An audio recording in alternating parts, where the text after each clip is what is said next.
The Wayne County Committee on Ways and Means budget hearing, first budget hearing will now convene. Commissioner Scott. Commissioner Scott. Commissioner Baker McCormick. Here. Commissioner Marecki. Commissioner Clementi. Here. Commissioner Anderson. Vice Chair Baydoun. Here. Chair Kellogg. Present. We have a quorum present. Thank you. I didn't have the agenda in front of me. Okay, chair remarks. Okay, members and to the public and departments, the agenda or the hearing schedule has been published.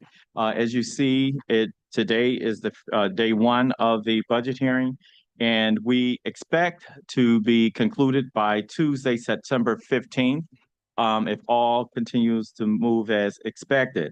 And at this time, I will now ask for, that concludes the chair's remarks, and at this time, we'll now ask for a motion to approve the June 23rd, 2026 meeting minutes. So moved. It's been moved and supported. All those in favor signify by saying aye.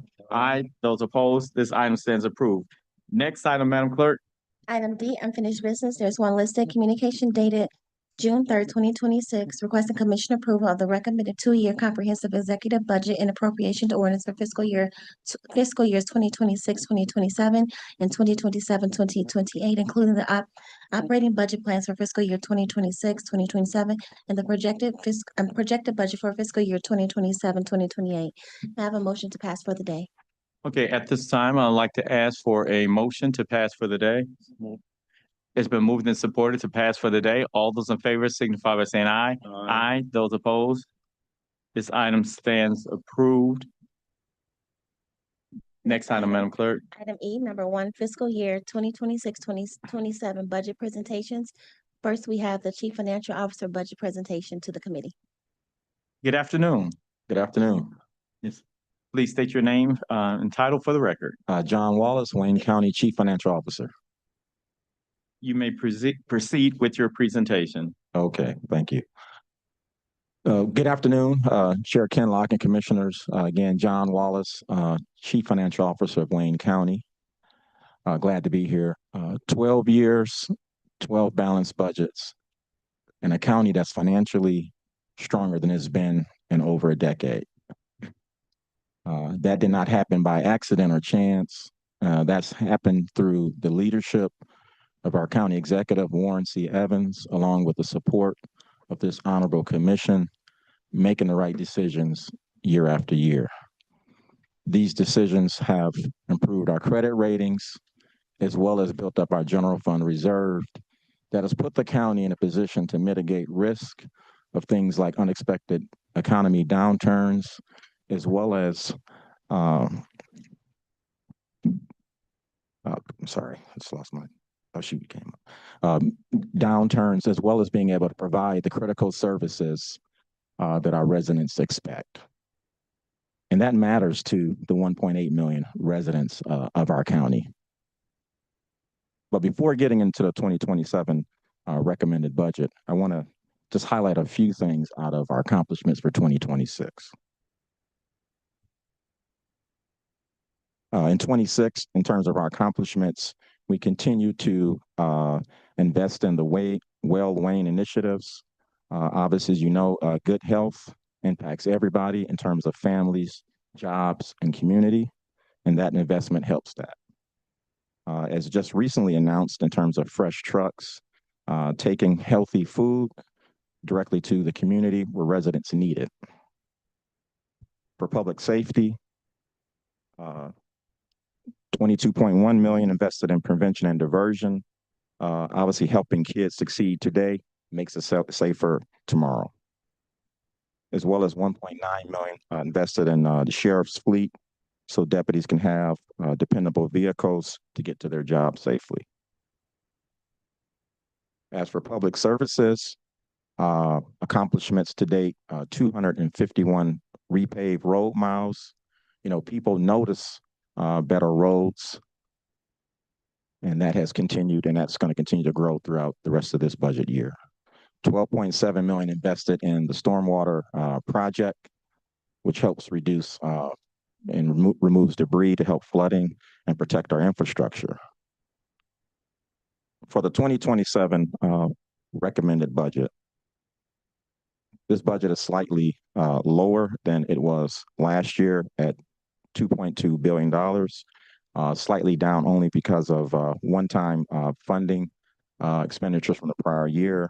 As you can see, the general fund, which is our core revenues that support core services, remain stable. Moving to a few of the 2027 priorities, we continue to move forward with investment in Wayne at $10.2 million, helping people stay healthy, as well as the mobile van unit providing direct services to veterans across the 43 communities. For public safety, we continue to expand the gun violence reduction initiative, as well as $1.1 million invested in conviction integrity. For public services, which is, obviously our largest and big priority for our roads, $145 million for repair and maintenance of county roads, safer travel, and repairing roads and maintenance throughout the year. And with that, I'm going to get ready to turn it over to Director Whitfield. That's going to get into more of the detail of the budget. But before I do that, I definitely want to thank the County Executive, Warren C. Evans, and the Deputy County Executive, Saad Turfy, obviously this Honorable Commission and the fiscal staff, Terrence and Mary, for all your help. Obviously our budget team, led by our Budget Director, Phil Whitfield, and all the staff, as well as the CEO's Executive Cabinet, and as well as the elected offices, Madam Prosecutor Kim Worthy, Sheriff Ralph Washington, Madam Clerk Garrett, County Treasurer Sabri, Register of Deeds Bernard Youngblood, Judge Ewell, and the other judges, as well as Probate Judge David Braxton. And with that, I'll turn it over to Mr. Whitfield to get into the budget details. Thanks, John. Next slide. Good afternoon. I was about to say morning, but it is actually afternoon. Of course, a habit we usually hear in the morning. As they say, the devil's in the details, and so we'll get into that, a little bit of that. What I'm going to do is kind of walk you guys through kind of high level as far as our approach and how we got to the budget that was submitted for consideration. Looking at 2027, we started with the baseline of 26. We use that as an operational baseline, and then we can continue to monitor the economic landscape as far as what factors may impact our potential projections with respect to healthcare costs, labor costs, and other revenue trends. We try to do a long-term look at maintaining the levels that we have to make sure that we maintain a stable projection. And so in doing that, we kind of look at things like collection rates for taxes, which is the biggest driver of our revenue. And so right now we're averaging about a 94% clip as far as revenue capture with collections. And so that puts us in a good place to kind of project what our potential revenue is going to be as we move forward.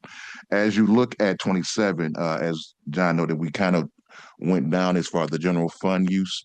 And again, because a lot of one-time projects that were concluded during the year. And general fund funding is consistent with what we've looked at historically. And so there's a $73 million growth there, about a 5% overall, or 4% overall growth between both general fund and non-general fund revenue items. Next slide. It's my head in the way. Uh-oh. Okay, I was going to show you a summary of all funds, but seems like we're having some technical difficulties. Okay. One monkey don't stop no show, even if the monkey is the PowerPoint. Okay, so here we are. So what you have in front of you is, and again, you guys can follow along in the handouts that were provided to you for those who don't want to strain their eyes. Uh, you're looking at the adopted 26 versus the CEO recommended for 27. And then in the far right column, you show the growth or reduction in some of those items. A couple of departments that I would point out would be Circuit Court, which had a material increase, as well as county clerk. And most of these increases are based on a couple of factors. CBA increases, increases in salary and personnel costs, as well as for Circuit Court specifically, they have an increase in FTEs that directly attributed to their increase. And Okay, then in one departments, moment, yes, sir. Just right quick. So I just want to remind commissioners to, as we're receiving this information, to make notes. Those questions that you might have, reserve those questions for those specific departments and divisions once we begin the hearing process.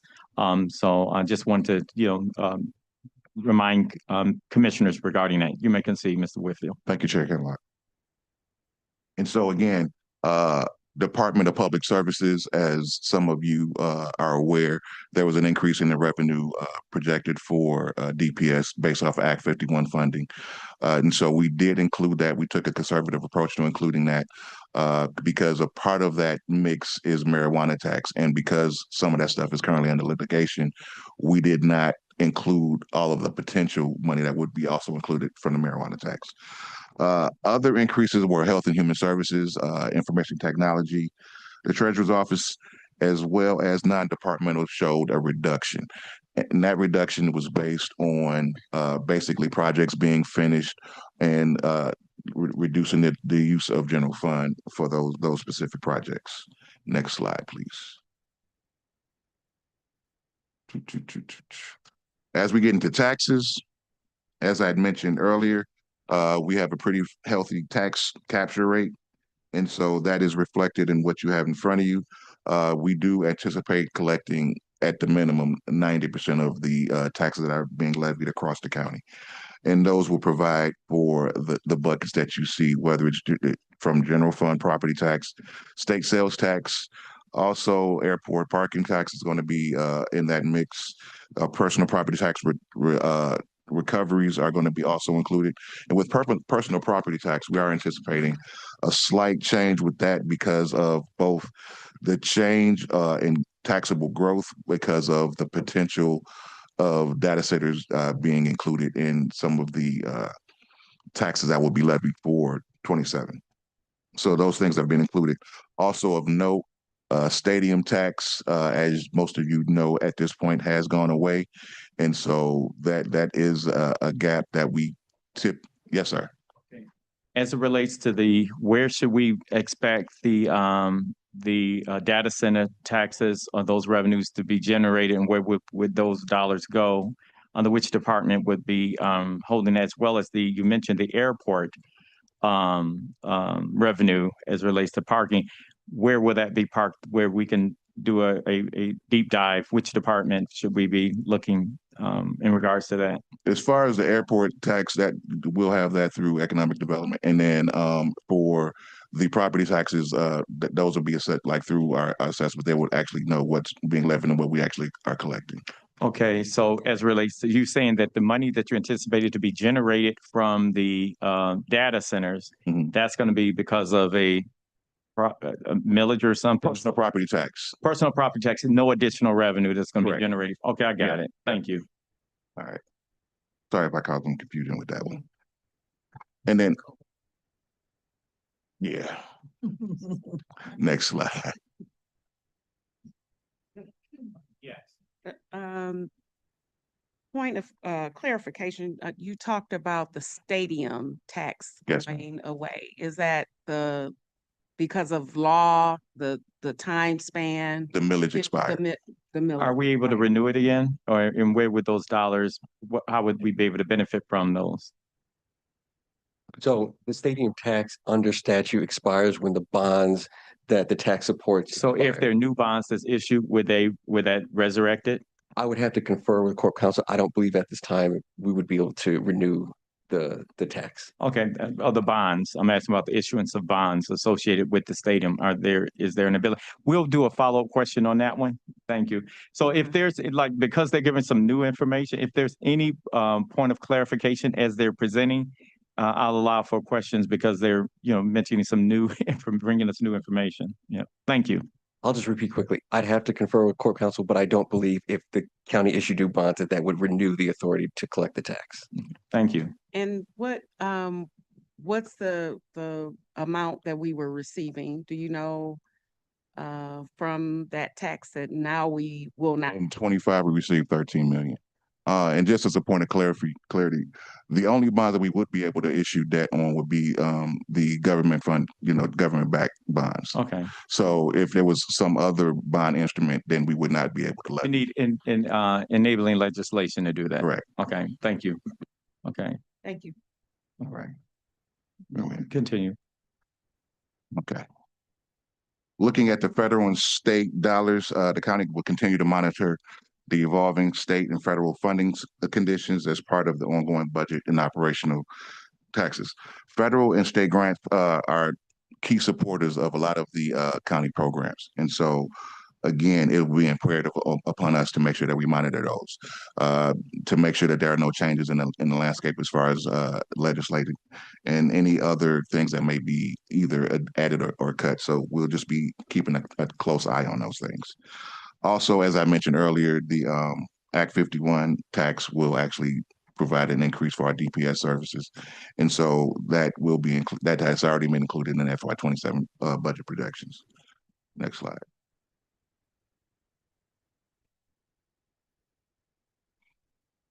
Okay, getting into a little more detail as far as Act 51 road funding. As you guys know, the governor signed a litany of road transportation finance bills. Some of those will exempt sales tax from fuel. Some of those will actually raise revenues that we lost from sales tax. And so the bottom line potential is a growth in the availability of funding for those DPS services. And so that's what we will be including. I believe it was it went from 125 million typically to about 177, roughly about almost 35% increase as far as available funding for those roads projects. Next slide. As most of you know, personnel is one of the largest drivers of any budget. And so we took a long look at both our general fund and non-general fund projections as far as personnel.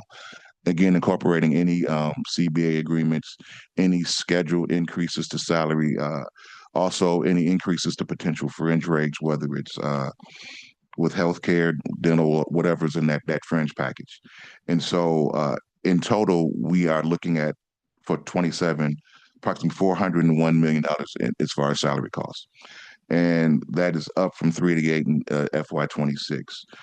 Everything is pretty much carryover was pretty flat with the exception of the fringe rates because as we know, healthcare does not stay stagnant. So it's going to go up every year, whether we like it or not. And so we've accounted for that in those projections. So Yes, we will be drilling down very deeply as relates to overtime, based on some earlier reports that we received as it relates to the sheriff department, as well as the public service department. So we'll be drilling down and we'll come with our suggestions and possible appropriations to address some of the sheriff's overtimes through timekeeping systems that we will probably be putting in a budget to actually have time cards or some sort of geo fencing, sort of tracking of time. Thank you.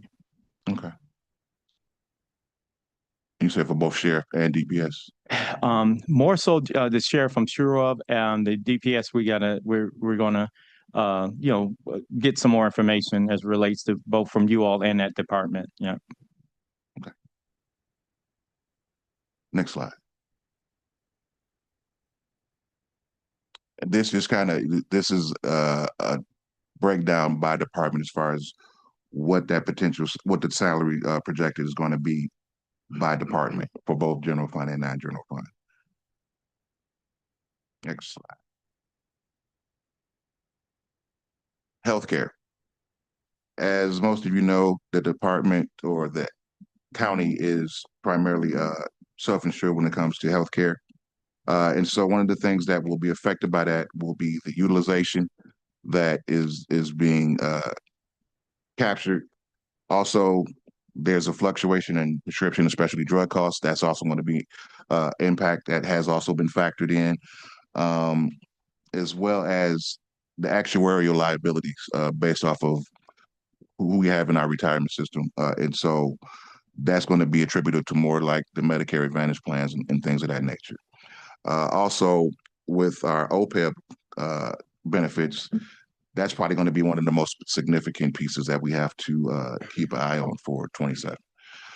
And so that's something that M&B will be closely monitoring to make sure that we both meet our actuary recommended contributions, but also that we maintain a good projection as far as how we'll end the year for those costs. Next slide. You'll see here just kind of how we break down how those fundings break down as far as what portion of that is going to be debt service, what portion of that is going to be OPEB, and then what part of that's going to be pension contribution. Currently, the pension plan is funded at 75%. Contributions for the actuarial required contribution is 76 million. Another 10 million in defined benefit contributions. And then, of course, the OPEB plan is 36% funded currently. And debt service is primarily paid for it's paid for through here rather than using general fund dollars. Next slide. Okay, capital. What you have here is a listing of capital requests that have been submitted to M&B. And one of the things and that should be noted is that M&B is alongside with the financial planning analysis, we are kind of taking a more collaborative approach to our review of capital projects.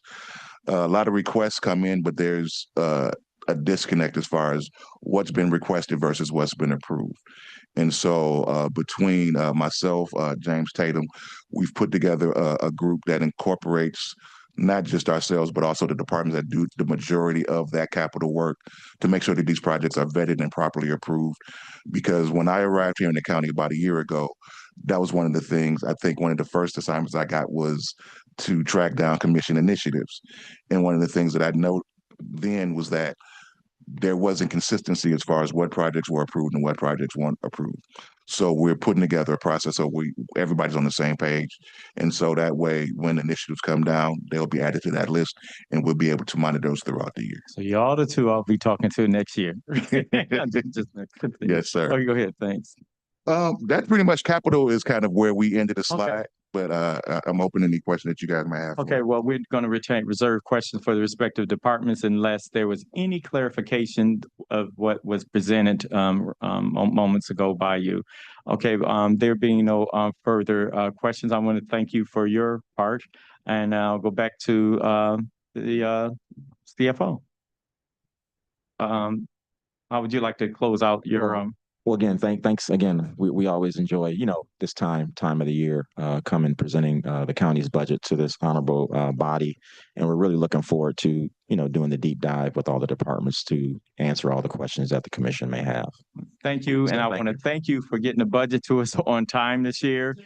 Absolutely got to take our hat off to you and your team. Thank you. Your team who worked very closely with our staff. I can tell you, this past year or two has been very great as far as how you all been responding to this committee. I know for sure you've been doing a great job, and you and your team.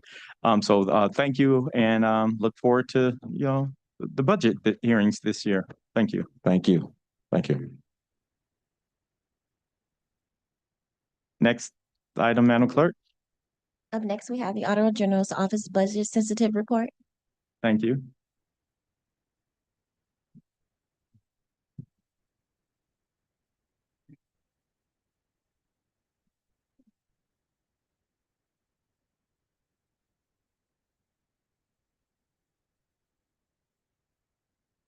Oh, yeah. Yes, you should let them know. You know, when you be looking, you lose those, forget those little things, right? You're right, right. So they gonna start. They did it, someone have to rerun it.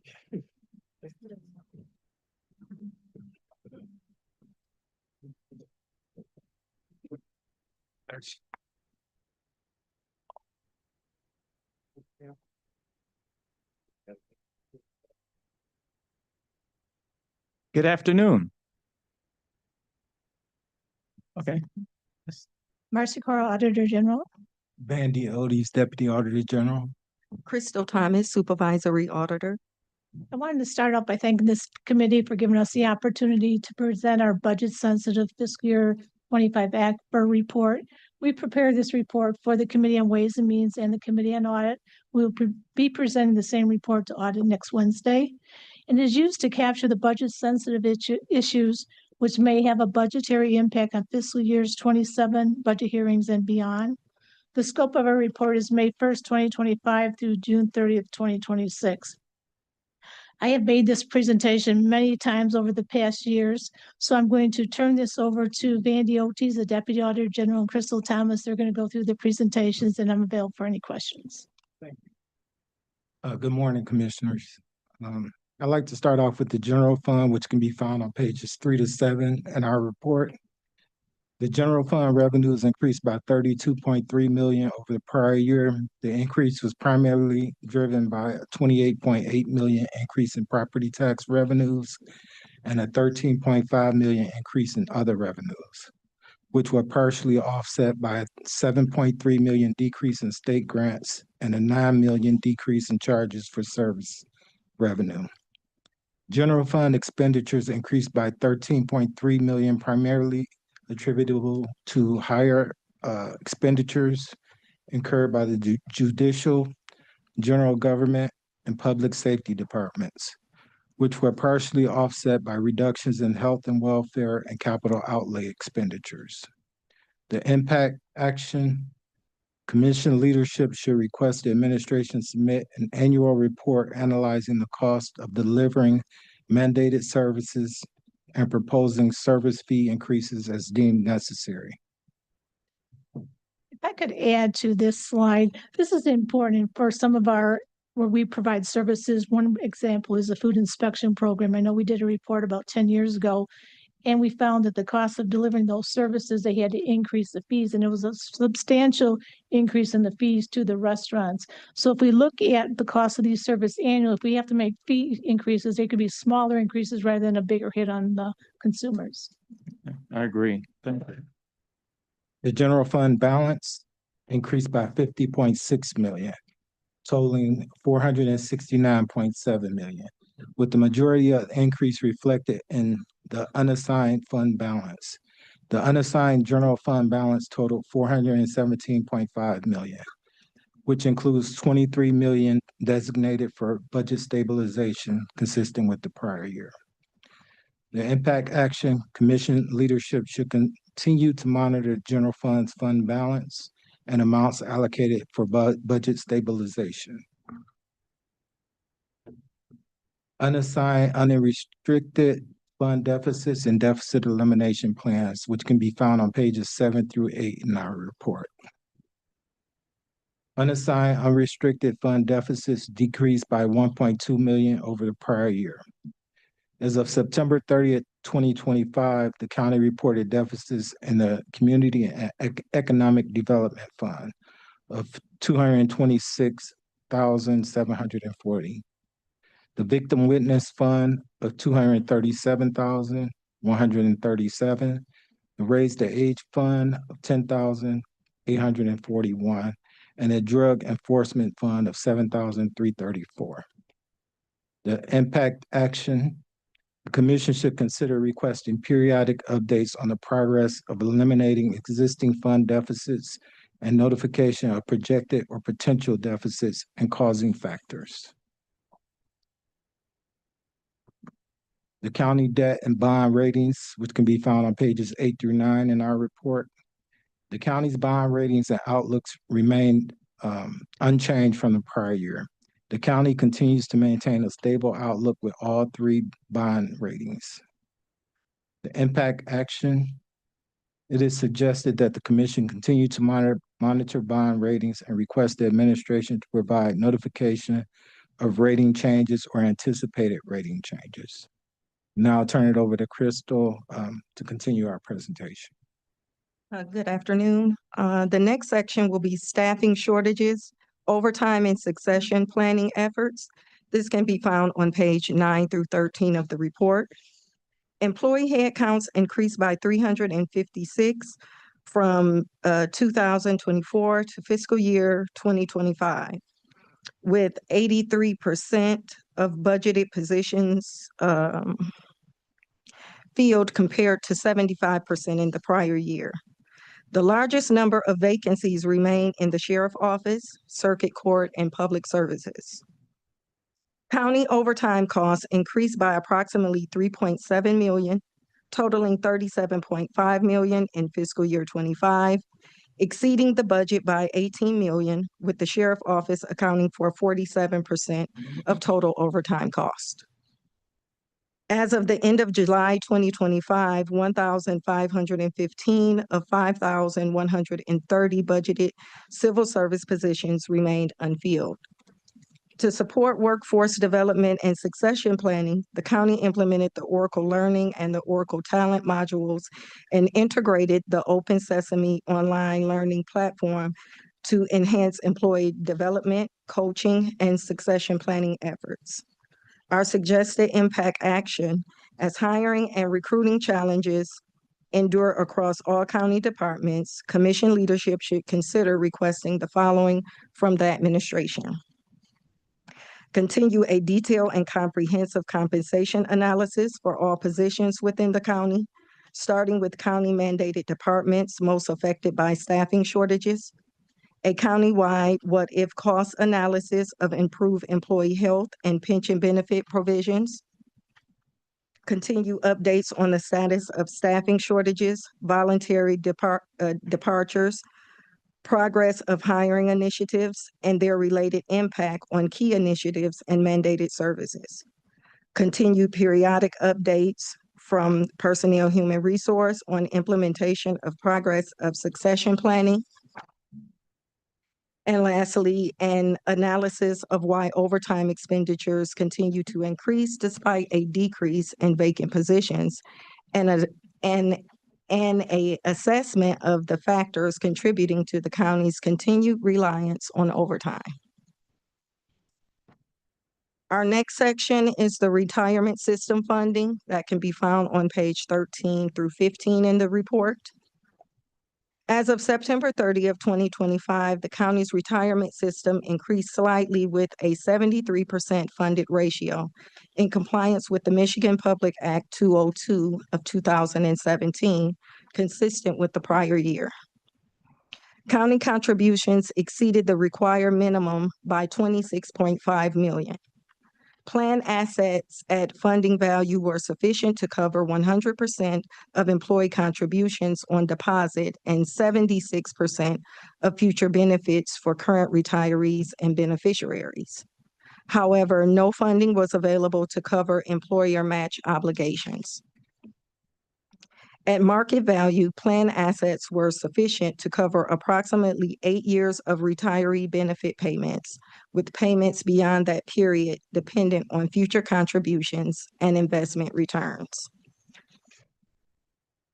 In July 2017, the county, Wakers and WCAA entered into a retroactive MOU to memorialize the WCAA's 10.25% share of retirement obligations for individuals employed by or retired from the airport prior to 2002, when the airport became an authority and assumed operational jurisdiction of the DTW and Willow Run airports.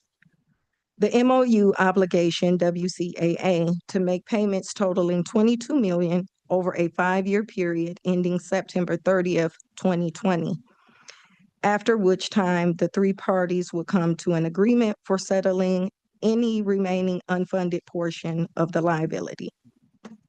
At September 30th, 2020, the airport authority's unfunded portion of the combined pre-2002 retiree actuarial accrued liability approximates $3.6 million. The county, Wakers, and WCAA have not come to an agreement on how the remaining liability will be settled. No payments were made by the WCAA in fiscal year 21 to fiscal year 2025 to fund the airport's portion of the pre-2002 retiree liability. Our suggested impact and action is commission leadership should consider requesting management plan to resolve the outstanding obligations due from the authority for the pre-2002 airport retirees. Additionally, the county should continue to contribute more than the calculated rate to maintain a targeted funded ratio of 100%. Our next section is the delinquent tax revolving fund. That can be found on pages 16 through 18 of the report. The delinquent tax revolving fund net position increased by $29.7 million over the prior year, from $275.7 million at September 30th, 2024 to $305.4 million at September 30th, 2025. Transfers to the county's general fund increased by $3.7 million, from $20 million in fiscal year 24 to $23.7 million in fiscal year 2025. However, surplus transfers are expected to decline in future years. As of September 30th, 2025, cash and investments, together with expected future tax collections totaling $544.9 million, were sufficient to cover more than 100% of the outstanding delinquent tax notes of $216 million, leaving more than $328.9 million available to cover the remaining obligations of the delinquent tax revolving fund. Our suggested impact action, the commission should request a detailed analysis report on the DTRF funds. The report should start with the fund balance under the control of the county treasurer and then deduction of all required and justifiable reserves required for delinquent tax anticipation note pledges and any working capital needs resulting in the funds available that can be transferred to the general fund. Question. My question is that when it comes to the reserves within the delinquent tax revolving fund, what is the formula used, and is that formula has it been set by ordinance? I do not believe that the reserve fund has been set by ordinance. The only thing that's been set by ordinance is once the treasurer declares the surpluses, that's what comes to the general. I'm saying within, I know that the treasurer has control as it relates to the reserves, but I'm just saying what formula is being used. And I think some counties have established a formula by which would determine how much would be set aside for reserves. And I don't believe the county has a formula set aside for the reserves. That's something that we think should be in place so that the commission knows what's going to be set aside for the reserves, what it's going to cover, and then what else would be remaining after. Along with the reporting. Yeah. Correct. Okay. Okay. Thank you. And so we'll get to that. Thank you. You can continue. Okay, thank you. Our next section is the Guardian Building and First Street Parking Deck. This can be found on page 18 through 19 in the report. The Guardian Building reported a net operating loss of $174,000 in fiscal year 2025, an improvement from the $467,000 net operating loss reported in fiscal year 2024.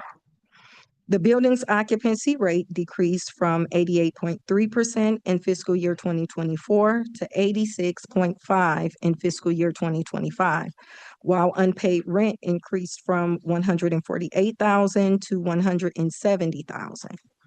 As of January 2026, the First Street Parking Deck has a capacity of 1,451 parking spaces, of which 1,276 of its parking spaces are in use, a decrease of 109 spaces from fiscal year 2024. primarily due to Comerica no longer leasing parking spaces at the facility. Our suggested impact action is commission leadership should ensure that Guardian Building monthly operating reports are completed and thorough and continue to be consistently forwarded to the commission for review to allow commission leadership to monitor revenues, occupancy rates, delinquencies, and spaces leased. Our next section is the implementation of enterprise resource planning. This can be found on page 19 through 21 of the report. The implementation of the Connect 43 Enterprise Resource Planning System continued throughout 2025 and into 2026. The project consisted of 4 components. The county continues post-go-live stabilization efforts for the HCM, while implementation activities for the other 3 components, the ERP, EPM, and the ADW, are ongoing. The total project budget is $153.3 million, of which $115.3 million has been spent through April 2026, leaving an estimated $38 million to complete the project. Our suggested impact action is the commission should continue monitoring the stabilization of the Connect 43 ERP system to ensure timely completion of remaining project activities, including testing, integrations, training, data cleanup, and operational readiness.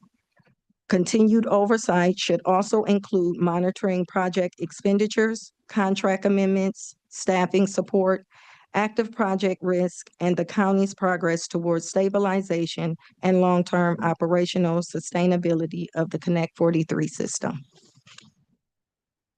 Our next section is the state and local fiscal recovery funds, American Rescue Plan Act funding. This is found on pages 22 through 25 of the report. In 2021, the county received $339.7 million in state and local fiscal recovery funds under the American Rescue Plan Act. The funds were required to be obligated by December 31st, 2024, and must be fully expended by December 31st, 2026. All funds have been obligated to various projects within Wayne County, with a remaining balance of $33.5 million allocated to special account general fund projects. Our suggested impact action would be 1, request an update prior to December 31st, 2026 of the funds that have not been spent. 2nd, request an update on how $120 million allocated for public health funding and employee benefits and compensation enhancement was spent. And thirdly, request a status of the remaining $33.5 million in the special account general fund projects. Our last section is fiscal year 25 annual comprehensive financial report and single audit findings. This can be found on pages 25 through 27 within the report. The county's fiscal year 25 annual comprehensive financial report and single audit contained 11 findings. Of the 11 findings, 9 were financial reporting findings and 2 were related to federal programs. All 11 findings were classified as material weaknesses, and 9 of the 11 were repeat findings. Our suggested impact action is that commission should request periodic reports from M&B regarding corrective action to address the noted findings, especially those repeat findings that could have an impact on the financial statement preparation, involving reporting requirements and adherence to uniform guidance. In conclusion, we believe the county's financial condition is continuing to move in the right direction with an unassigned general fund balance of $417.5 million, which includes $23 million designated for budget stabilization, and by the county's continued improvement in the bond ratings and stable outlooks from all 3 major rating agencies.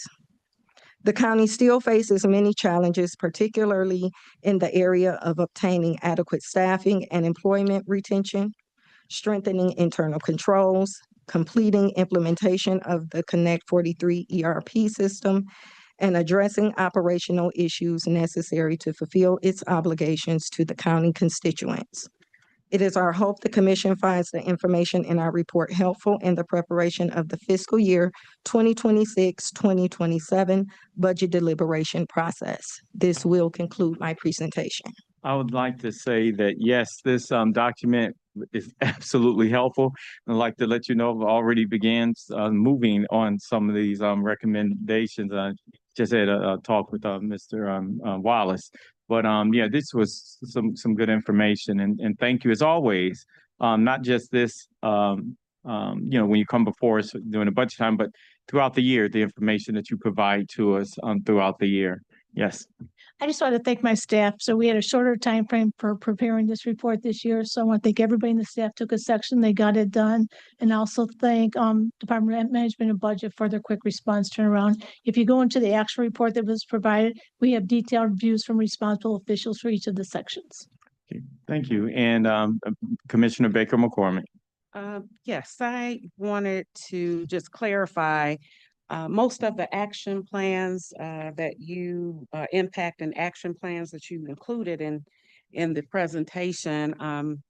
I thought the overall presentation is great because it kind of breaks down all of the areas that we have had questions about. But is the administration responding to us, to you? What happens to your impact and action request or plan?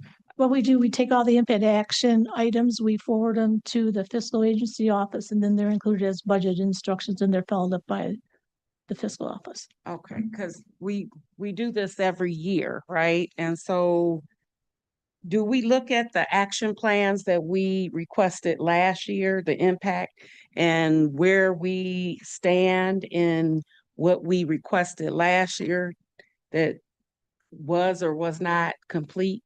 Do we look at that at all? Reports are submitted. Some of them are on an annual basis. Terrence, you can help me with this. Some of them are on an annual basis. Some are on a quarterly And basis. this year, we've been keeping track of those reports, and staff has been on top of requesting those annual reports. And we also this year began having them come and report to us as far as the status of things that we have put into the budget. So we've been having more of a follow-up as relates to things that come from actions, particularly that we put into the budget, specifically those budget instructions. So we've been getting updates as relates to the budget instructions, and Terrence has been reminding departments, and we've been getting those this year. Yeah. Okay. So just moving forward, a recommendation I would have is that when we get this report, maybe we have another meeting, maybe quarterly, to follow up to just. No, so we get it throughout the year because there's specific times that. I know we get it throughout the year, but as to the progress of that, I guess I see these reports, but I'm not. But so we have to follow up. No, I'm saying so to follow up. So that's why we have the committee. So what happens is we have the committees that keep track and that, vet the information out, whether or not it's relevant, whether or not we need additional information. We don't I guess I disagree with that. A lot of these points, I know it seems like we go over certain issues and then there's no real sit down follow up. Okay, was this done? Was that done? It's not clear to me when we have this report if these action items have been taking place. Okay, that's me. That's how I feel. Thank you. I do know this. Some of them over the last year that came up last year, some things were addressed, but I'm really referring to just kind of doing a deeper dive into the action. They can only report to us, and whether they're done or not, there's nothing other than reporting that we can do.